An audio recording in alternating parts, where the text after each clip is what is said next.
And so your question is which blockchain? And the two leading contenders are Ethereum and Solana. I use the phrase Solana is the new Wall Street because when you look at crypto over the last 18 months, the recipe for really strong returns has been very clear.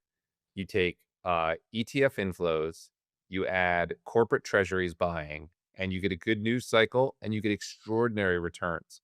If you think about Bitcoin, we had the Bitcoin ETF launch in January 2024. We had an explosion of Bitcoin DATs. We had concerns about fiat debasement, and the price tripled. If you think about Ethereum, we had ETF flows start to turn around in April when people got excited about tokenization. And we had Tom Lee and others launch Ethereum DATs, and the price tripled. If you look at Solana right now, there's widespread expectation that we'll see multiple Solana ETPs launch in the very near term. At the same time, you have a great technical story with the Alpenglow upgrade and rising interest in tokenization. And then you layer on these very large DATs with huge, well-renowned speakers like Dan Moorhead from Pantera or Kyle Samani from Multicoin, some of the most articulate advocates for crypto in the world.